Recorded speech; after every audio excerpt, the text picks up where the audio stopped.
Assalamualaikum warahmatullahi wabarakatuh. Perkenalkan, nama saya Fajriati Nur Aziza. Saya adalah salah satu dosen di program studi S1 Keperawatan Nurse di Fakultas Kesehatan Universitas Jenderal Ahmad Yani Yogyakarta. Background pendidikan saya adalah S1 Perawatan Nurse di Universitas Muhammadiyah Yogyakarta. Kemudian saya melanjutkan di S2 Keperawatan Spesialis Keperawatan Jiwa di Universitas Indonesia. Salah satu mata kuliah yang saya ampu atau saya koordinatori adalah Keperawatan Jiwa 2. Mata kuliah Keperawatan Jiwa 2 ditempuh setelah mahasiswa lulus pada mata kuliah Perawatan Jiwa 1. Mata kuliah ini berisi tentang asuhan keperawatan pada klien dengan gangguan jiwa, recovery pada penderita gangguan jiwa, dengan pendekatan holistik dan person-centered care, hubungan terapeutik individu dalam konteks keluarga, dan kemudian memberikan penerapan terapi modalitas keperawatan pada pasien dengan gangguan jiwa. Mata kuliah ini terdiri dari 3 SKS yang ditempuh selama 7 minggu untuk mahasiswa S1 Perawatan semester 5. Setelah mengikuti pembelajaran, mahasiswa diharapkan mampu melakukan simulasi asuhan keperawatan pada pasien dengan gangguan jiwa, terutama pada pasien yang mengalami waham, halusinasi, risiko bunuh diri, perilaku kekerasan, isolasi sosial, defisit perawatan diri, dan harga diri rendah. Selain itu, mahasiswa juga mampu menjelaskan tentang asuhan keperawatan pada kelompok khusus, yaitu pada kelompok anak dengan kebutuhan khusus, pada korban KDRT, pemerkosaan, narapidana, dan anak jalanan. Mahasiswa diharapkan juga mampu mengaplikasikan konsep manajemen pelayanan keperawatan jiwa profesional pada ranah klinik dan komunitas. Kemampuan terakhir yang diharapkan dicapai pada mata kuliah ini adalah mahasiswa mampu mensimulasikan terapi modalitas yang terdiri dari terapi aktivitas kelompok dan kemudian mendiskusikan dalam kelompok kecil untuk terapi somatik dan psikofarmaka, terapi keluarga, terapi lingkungan, terapi okupasi, dan terapi rehabilitasi.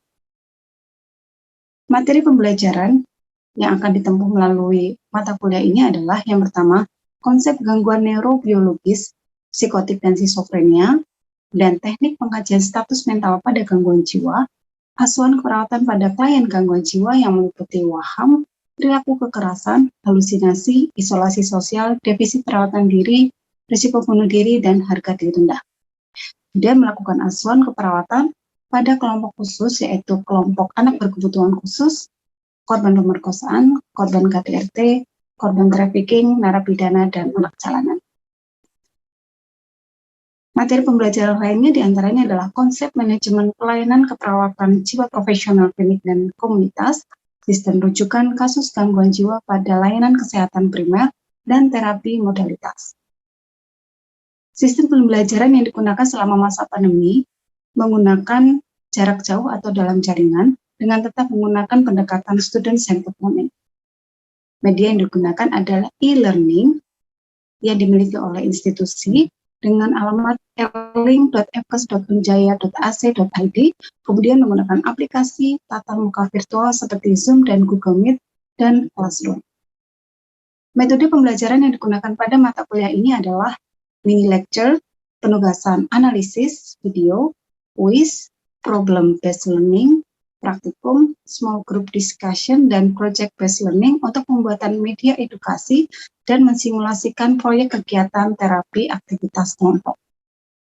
Interaksi dosen dan mahasiswa dapat dilihat melalui kegiatan pembelajaran baik sinkronis maupun asinkronis. Pembimbingan tutorial, pembimbingan proyek dalam merencanakan kegiatan TAK, dan pembuatan media edukasi. Penilaian dilakukan berdasarkan rubrik penilaian yang telah disesuaikan dengan tiap kegiatan pembelajaran. Misalnya, untuk metode mini lecture, penilaian dengan menggunakan kuis dan CPT atau computer based test. Kemudian untuk penilaian diskusi problem based learning, menggunakan rubrik dengan indikator penilaian diskusi yang tergambar dalam kemampuan belajar, komunikasi, kedisiplinan, dan penilaian makalah. Nilai tersebut kemudian direkap untuk menjadi nilai akhir dengan persentase nilai proses 50% dan nilai akhir 50%. Di mana proses terdiri dari teori, dan praktikum. Kemudian nilai akhir terdiri dari ujian CBT dan POSCE. Demikian paparan RPS dari mata kuliah keperawatan jiwa 2. Berikut akan saya sampaikan salah satu contoh pembelajaran yang saya lakukan untuk topik harga diri rendah. Terima kasih. Assalamualaikum warahmatullahi wabarakatuh.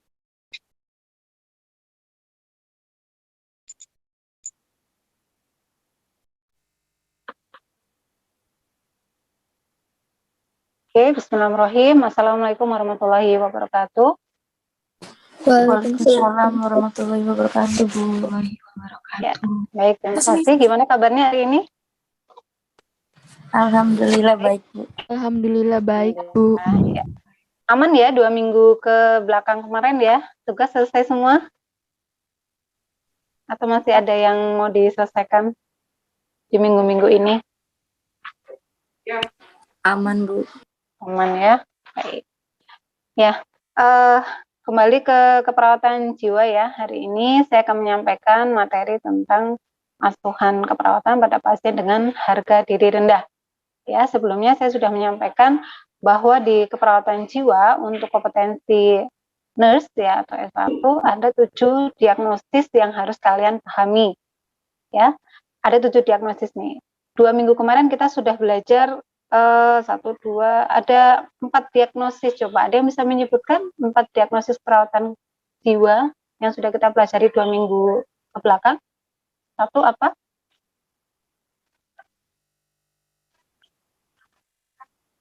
Halo? Yang pertama apa? Ya, yang pertama adalah halusinasi. Suara saya terdengar ya? Suara saya terdengar? Terdengar, Bu. Oke. Yang pertama kita sudah belajar tentang diagnosis halusinasi. Yang kedua waham. Kemudian yang ketiga RPK dan PK ya atau risiko perilaku kerasan dan perilaku kerasan. Kemudian yang terakhir kemarin saya sampaikan tentang risiko perilaku bunuh diri ya atau RBD, risiko bunuh diri. Nah, materi selanjutnya ini adalah diagnosis keperawatan jiwa yang masuk ke gangguan jiwa yaitu harga diri rendah. Nah, minggu ini ada 3 diagnosis nih ya. Yang pertama yang akan saya sampaikan adalah diagnosis harga diri rendah. Kemudian yang kedua nanti disampaikan oleh Bu Rizky, yaitu tentang isolasi sosial. Dan yang ketiga adalah tentang defisit perawatan diri. Nah ya, kalau kita hitung sudah ada 7 diagnosis nih yang akan kita pelajari ya. Sudah kita pelajari tentang gangguan jiwa, diagnosis gangguan jiwa. Nah, materi yang akan saya sampaikan tentang harga diri rendah. Ini adalah topik bahasannya. Jadi sebelum ke topik harga diri rendah, ada review terlebih dahulu tentang konsep diri ya. Sebelumnya kita sudah membahas tentang konsep diri, kemudian tentang respon konsep diri, definisi harga diri rendah, kemudian faktor predisposisi dan presipitasi atau faktor penyebab harga diri rendah. Kita singkat dengan HDR ya, harga diri rendah. Kemudian tanda gejala HDR, mekanisme coping yang sering digunakan oleh individu dengan gangguan harga diri rendah, dan yang terakhir bagaimana cara melakukan asuhan perawatan pada pasien dengan HDR. Nah, coba kita review sedikit tentang konsep diri nih ya. Jadi harga diri itu berada di salah satu komponen dari konsep diri. Ya, kita kenal ada 5 komponen dari konsep diri nih ya. Ya. Ini ya, komponen konsep diri, harga diri masuk ke salah satu dari komponen konsep diri. Konsep diri itu apa? Konsep diri adalah semua keyakinan ya, semua pemahaman individu terhadap dirinya sendiri. Ya, jadi bagaimana dia memandang dirinya, bagaimana dia menilai dirinya sendiri. Nah, itu disebut dengan konsep diri. Konsep diri itu berkembang sejak lahir ya dan berlangsung dari waktu ke waktu. Jadi dia tidak serta-merta didapatkan saat lahir ya atau dibawa pada saat di kandungan, tidak. Tapi konsep itu dipelajari ya dari mulai individu itu lahir sampai dengan saat ini gitu. Jadi terbentuknya Anda dengan perilaku Anda yang seperti ini adalah hasil Anda belajar dari sejak Anda dilahirkan. Anda pemalu, Anda pemberani, Anda orangnya ceria, Anda orangnya pemurung, nah itu Anda pelajari sejak Anda lahir ya, sejak Anda lahir. Nah, bagaimana konsep diri itu bisa terbentuk? Jadi konsep diri itu terbentuk berdasarkan hasil pengalaman seseorang ya, hubungan seseorang dengan orang lain dan juga lingkungannya. Ya, jadi sebenarnya lingkungan itu memberikan kontribusi yang terbesar ya, kontribusi yang terbesar dalam pembentukan kepribadian dan konsep diri seseorang. Meskipun di dalamnya ada masalah psikologis dan masalah fisik juga yang mempengaruhi. Ya, tapi interaksi ini sangat berpengaruh terhadap perilaku manusia. Perilaku contohnya apa saja nih? Perilaku merespon stimulus, kemudian perilaku dalam menentukan menyampaikan pendapat ya, kemudian dalam menyampaikan ide ya, kemampuan berpikir, kemudian menerima dan memberikan kasih sayang. Nah, itu adalah perilaku manusia yang dipelajari. Oke, lanjut, ini adalah 5 komponen dari konsep diri. Yang pertama adalah dan kelima 5 komponen konsep diri ini saling berhubungan ya. Jadi tadi konsep diri adalah bagaimana dia memandang dirinya sendiri. Yang pertama adalah citra tubuh. Bagaimana seseorang secara sadar atau tidak sadar menilai tubuhnya secara fisik ya. Baik itu ukurannya ya. Saya kurus ya. Saya gemuk, saya cantik ya. Kemudian rambut saya lurus panjang, itu adalah cara seseorang untuk menilai dirinya sendiri. Ya, kemudian fungsi juga seperti itu. Saya punya tangan 2, fungsinya ini sangat bagus gitu ya. Saya bisa menulis dengan baik karena saya punya tangan yang, saya bisa kreatif karena saya punya tangan yang sangat berfungsi dengan bagus, dengan baik. Kemudian ideal diri. Ideal diri adalah bagaimana seseorang memiliki standar ya terhadap pribadi tertentu. Jadi semisal Anda sebagai mahasiswa, tentunya Anda punya ideal diri sebagai seorang mahasiswa yang baik itu seperti apa. Misalnya nanti setelah saya lulus, saya ingin punya harapan saya bisa lulus cum laude gitu. Ya, saya lulus sesuai waktu yang ditentukan. Misalnya 4 tahun, ya 4 tahun saya harus lulus. Itu adalah ideal diri. Jadi bagaimana seseorang memandang dirinya sesuai dengan standar pribadi tertentu. Ya. Kemudian penampilan peran. Penampilan peran adalah perilaku seseorang yang diharapkan secara sosial, ya. Apakah dia bisa berfungsi dengan baik di dalam kelompok sosialnya? Misalnya Anda sebagai mahasiswa, apakah sebagai mahasiswa Anda bisa berperan dengan baik, gitu ya? Kan ada mahasiswa yang secara umum ya, secara global tugas mahasiswa adalah ya intinya belajar gitu ya, belajar sepanjang hayat, intinya seperti itu. Tetapi ada yang menganggap atau berperilaku bahwa mahasiswa ya menerima apa adanya lah dari orang di sekitarnya, dari dosennya, dari temannya gitu. Jadi itu yang akan mempengaruhi perilakunya sehari-hari sebagai mahasiswa. Itu penampilan peran. Apakah dia puas dengan perannya saat ini? Kemudian identitas diri.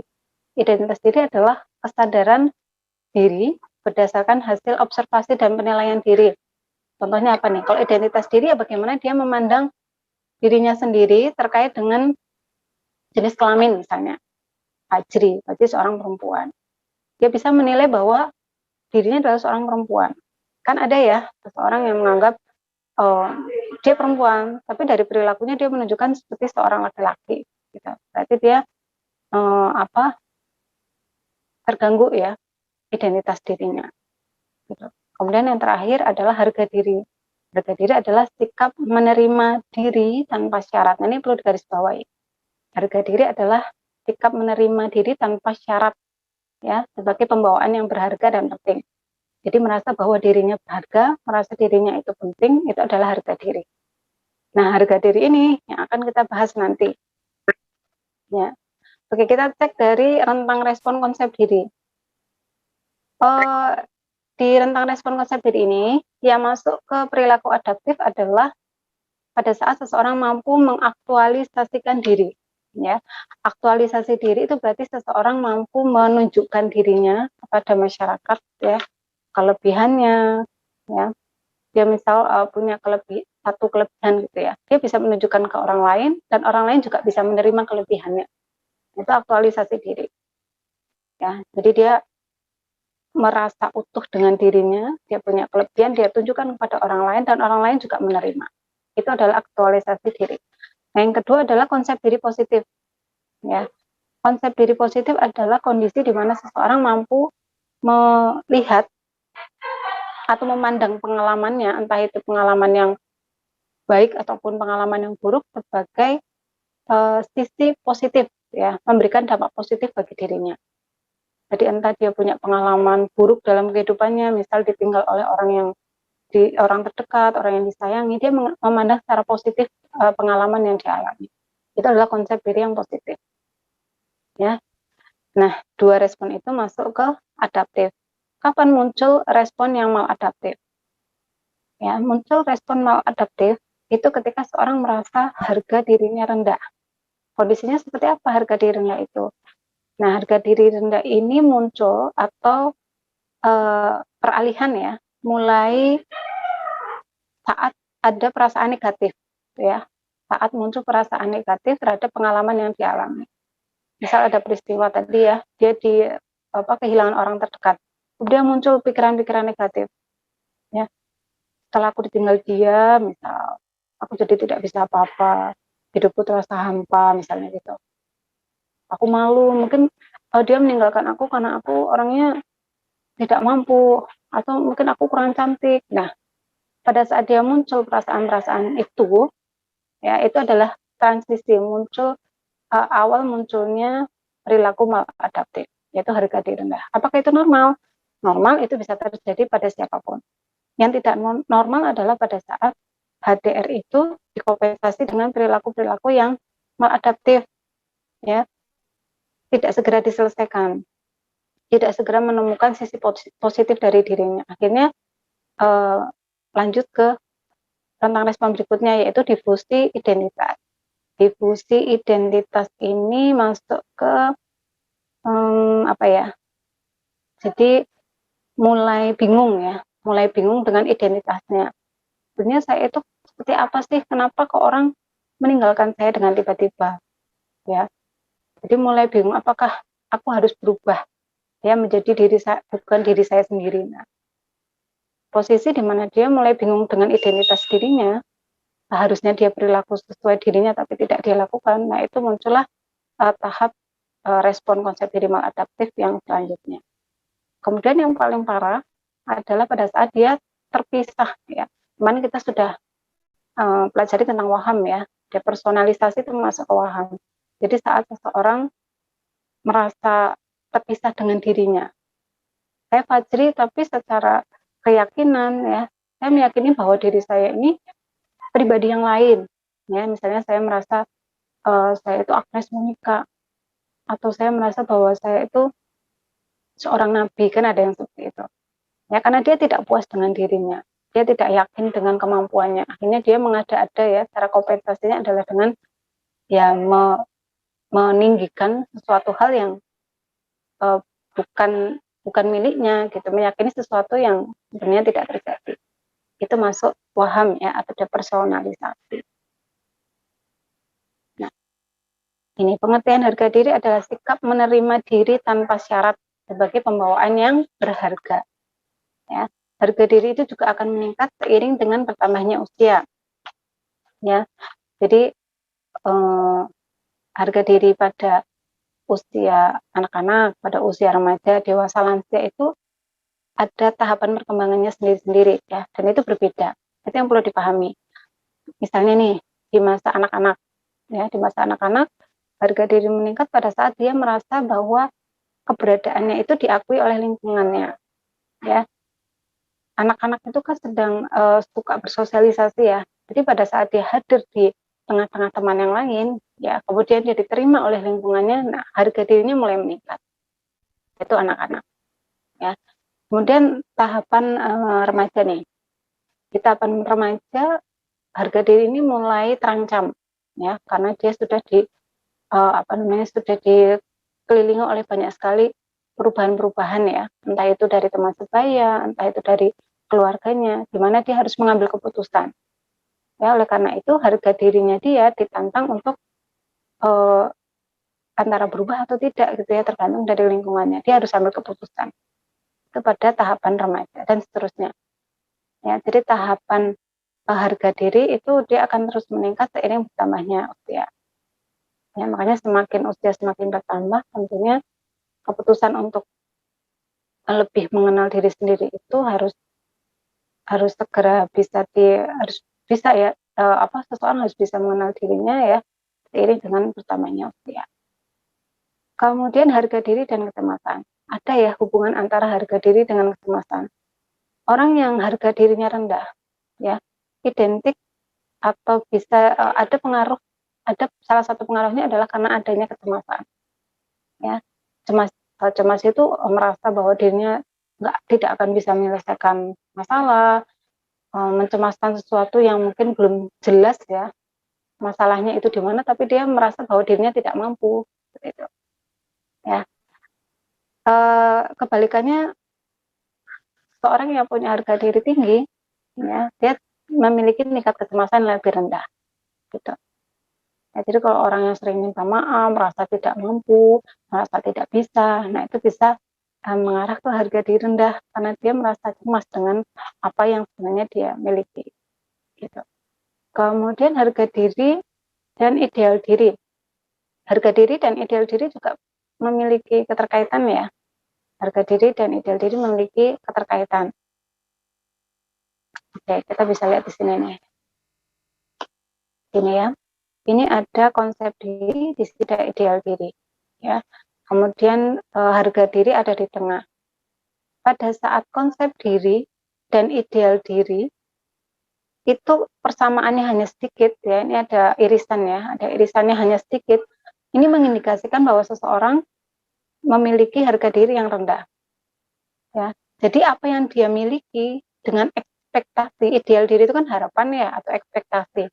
Ya, jadi pada saat konsep dirinya segini ya, kemudian dia punya harapan yang tinggi, tapi ternyata tidak sama ya antara harapan dengan kenyataan, ya ini dia memiliki harga diri yang rendah.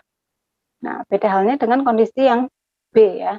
Jadi pada saat yang dia miliki sama dengan atau beririsan ya, ini bentuk irisannya lebih besar ya. Jadi ada kesamaan antara konsep diri dengan ideal diri, maka seseorang memiliki harga diri yang tinggi. Artinya apa? Jadi kalau semisal kita boleh ya berandai-andai, kita boleh memiliki cita-cita, kita boleh punya harapan yang tinggi di sini. Tapi kita lihat lagi kondisi kita seperti apa, ya. Apakah kira-kira harapan kita ideal atau enggak? Bisa dicapai atau tidak? Dengan segala kemampuan positif kita, bisa enggak ini ideal atau harapan itu bisa dicapai, ya. Makanya konsep diri kita harus positif ya, benar-benar kita tahu apa kelebihan dan kekurangan dan bagaimana cara mengantisipasi kekurangan itu. Ya. Kemudian lanjut, harga diri itu bisa dari dua sumber ya, bisa dari diri sendiri dan juga dari orang lain. Kemudian harga diri rendah ini berarti menunjukkan bahwa seseorang memiliki penilaian yang negatif, sehingga muncul perasaan lemah, tidak berdaya, kemudian putus asa, takut, rapuh, tidak berharga, dan tidak mampu. Nah, ini tanda-tanda orang yang memiliki harga diri rendah. Nah, pernah nggak kira-kira kita merasakan hal seperti itu? Ya, satu saat pernah ya. Ya, tapi segera dikompensasi supaya tidak berlarut-larut ya, tidak terlalu lama. Oke, kemudian harga diri rendah. Kalau kita lihat coba SDKI ya, di Standar Diagnosis Perawatan Indonesia, ya, ada dua jenis dari harga diri rendah, ya, atau masalah keperawatan harga diri rendah. Ya, yang pertama adalah HDRK, ya, kita singkat HDRK atau harga diri rendah kronis. Kemudian yang kedua adalah harga diri rendah situasional. Apa yang membedakan? Coba kita lihat. Kalau dilihat dari definisinya, yang membedakan adalah HDR kronik, ya, ini berlangsung dalam waktu yang lama, ya, bisa berbulan-bulan sampai bertahun-tahun. Stresornya bisa banyak, ya, paling banyak itu bisa dari faktor ekonomi sosial, ya, sosial ekonomi. Misalnya putus sekolah, kemudian masalah pengangguran, PHK, kemudian ditinggalkan orang-orang yang terdekat, orang terkasih misalnya ya. Jadi banyaknya stresor itu dalam waktu lama dan intensitasnya tinggi, ya, itu berlangsung terus-menerus, ya, bisa menimbulkan tanda gejala ini. Nah, kalau itu terjadi dalam waktu lama dan terus-menerus disebut dengan harga diri rendah kronis. Ya, oke, penyebabnya yang paling banyak. Ini diagnosis ini bisa kita angkat salah satunya pada penderita gangguan jiwa berat, ya, skizofren. HDR ini bisa masuk ke tanda minor dari skizofrenia, ya, akibatnya seseorang menjadi mutisme, ya, jadi malas bergaul dengan orang lain, mengisolasi diri. Nah, itu salah satu tanda minor ya dari skizofrenia, termasuk HDR ini. Ya. Nah, coba kita lihat bedanya dengan HDRS, ya, harga diri rendah situasional. Kalau HDRS ini terjadi pada saat ini karena situasi tertentu. Contohnya apa penyebabnya? Misalnya perubahan citra tubuh. Ya, citra tubuhnya tadi, citra tubuh itu bagaimana dia menilai secara fisik ya. Contohnya pada kasus stroke. Seseorang yang mengalami stroke, kemudian terjadi kelemahan di ekstremitas atas atau bawah, ya, jadi tangannya tidak bisa bergerak, atau kakinya tidak bisa bergerak, atau bibirnya merot ya, karena karena stroke itu akhirnya membuat dia minder gitu ya. Nah, jadi harga diri rendahnya ini karena situasi tertentu. Ya, biasanya tidak berlangsung dalam waktu yang lama ya.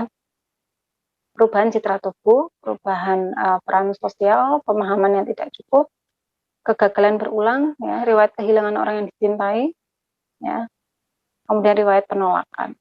Tanda gejalanya sama ya, jadi antara HDRK dan HDRS sama.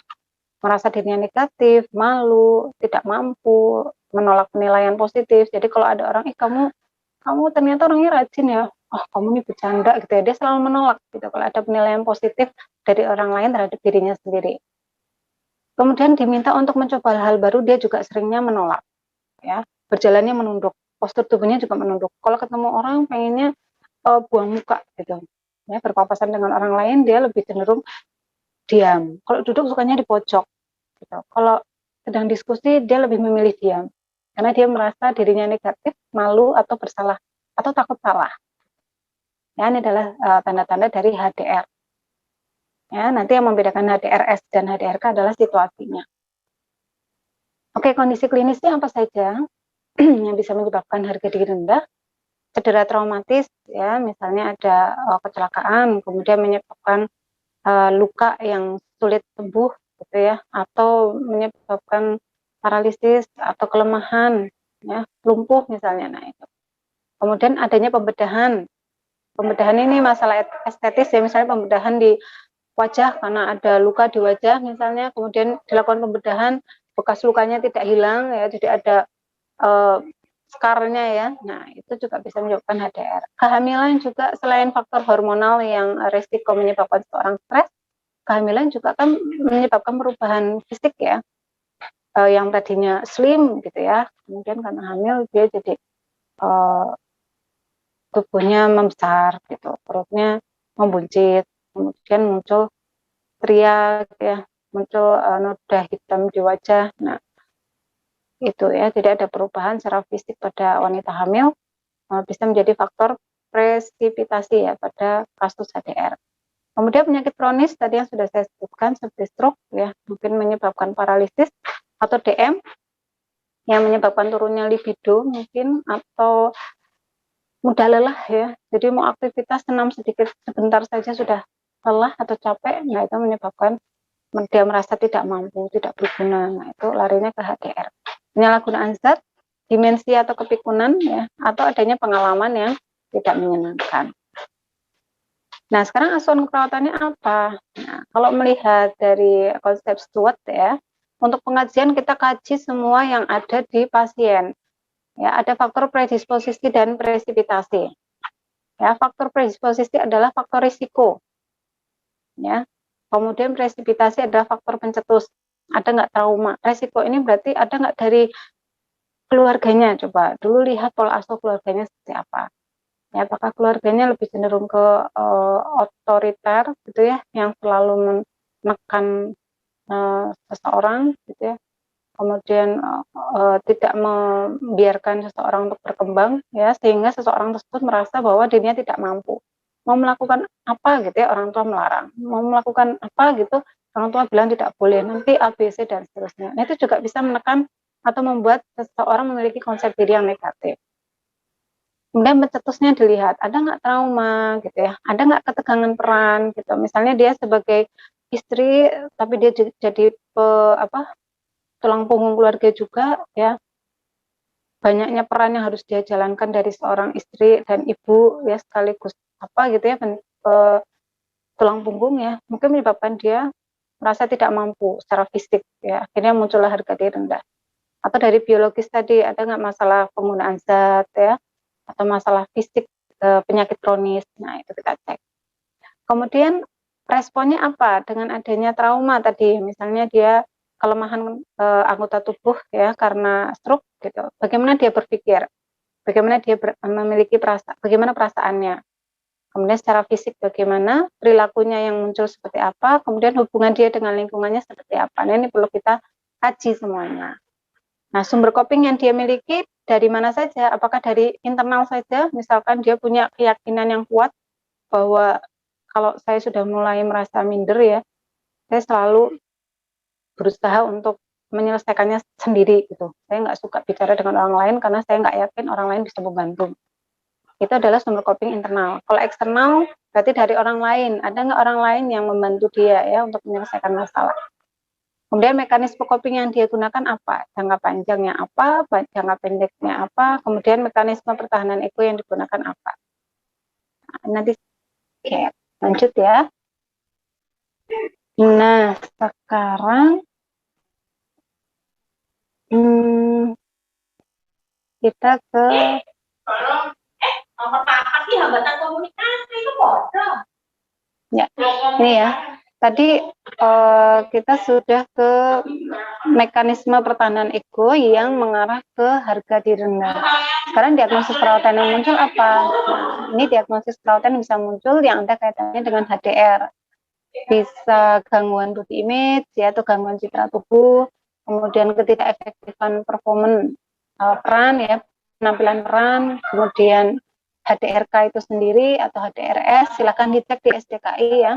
Kemudian untuk diagnosis lainnya yang bisa diusulkan ya, nanti dilihat tanda gejala yang muncul, bisa anxiety, kecemasan atau gangguan identitas personal, hopelessness atau hilangnya apa nih,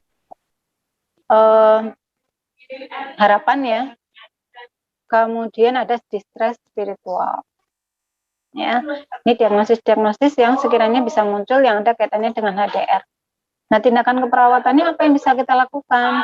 Ya, yang pertama menerima semua aspek diri. Yang pertama memang harus acceptance ya, harus menerima dulu bahwa seseorang diciptakan tidak sempurna gitu. Titik. Tuhan menciptakan manusia tidak sempurna. Ada positifnya, ada negatifnya. Tugas kita hanya mencari apa sisi positif kita, apa sisi negatif kita. Tujuannya untuk apa? Untuk memperluas kesadaran diri. Ya, kita tahu kelebihan kita apa, itu yang bisa kita optimalkan. Kita tahu kelemahan kita apa, itu yang perlu kita gunakan sebagai apa ya? Kalau kekurangan itu untuk apa? Kalau kalian punya kekurangan biasanya untuk apa? Kenapa sih kita perlu menggali kekurangan kita? Ada yang mau berpendapat? Ayo. Apa fungsinya kita tahu hal negatif yang ada dalam diri kita?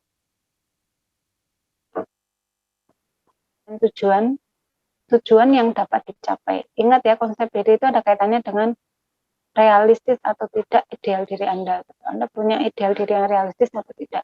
Tujuannya realistis atau tidak?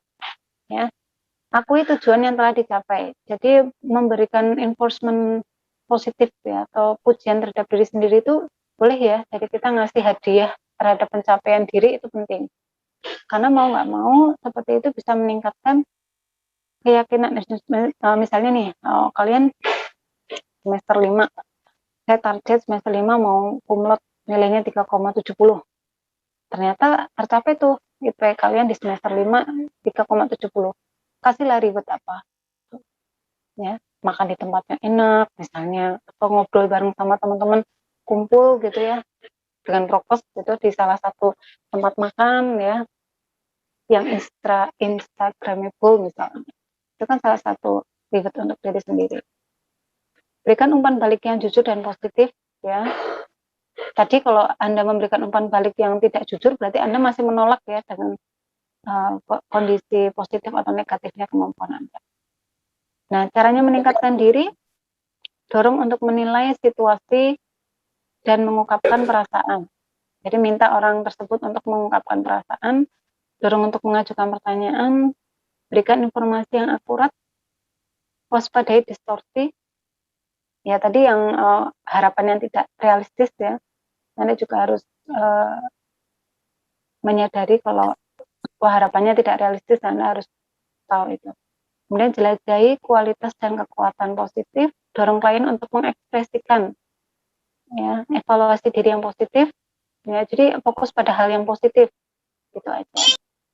Ya, hindari mengkritik ya. Dan ajari klien untuk mengganti self talk yang negatif dengan self talk positif.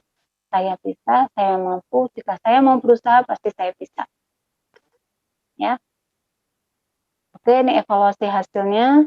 Kita dikatakan berhasil ya memberikan ASKEP pada pasien HDR jika dia mampu menerima dirinya, dia menerima batasan diri, kemudian posturnya tegak, maksudnya tadi kan tanda gejala HDR salah satunya suka menunduk, posturnya membungkuk.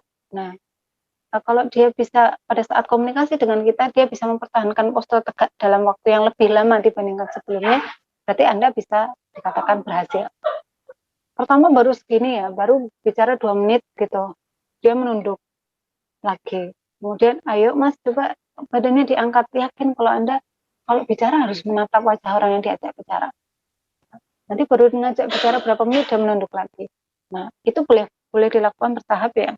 Jadi pada saat dia bisa mempertahankan postur tubuhnya tegak, kasih improvement positif. Kemudian kontak mata, kemudian dia bisa mendeskripsikan diri dengan baik, menghargai orang lain, komunikasinya terbuka, ya. Jadi strategi komunikasi untuk pasien isolasi sosial dan harga diri rendah tidak boleh dengan kata-kata pertanyaan tertutup, ya. Kamu sedih? Kamu pengen nangis? Bukan. Dia pasti akan jawab enggak. Iya, paling gitu. Tanyakan apa yang kamu rasakan. Aku melihat kamu seperti suka menyendiri. Apa yang sedang kamu pikirkan? Jadi pertahankan komunikasi yang terbuka. Kemudian ini ya, peran penting secara pribadi, perawatan, partisipasi dalam kelompok, meningkatkan kepercayaan diri, dia menerima pujian, wah kamu rajin, aduh makasih gitu. Dia nih sekarang kok aku jadi ngerasa kalau aku nih lebih rajin dari sebelumnya. Nah, kalau dia bisa menerima pujian, berarti dia sudah meningkat nih harga dirinya. Anda berhasil. Gitu.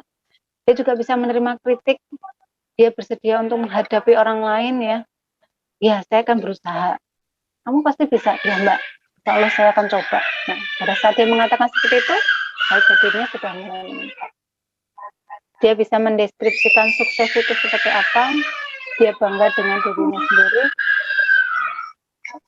Oke, kemudian perasaan tentang harga diri. Oke, ini adalah referensi yang bisa Anda baca.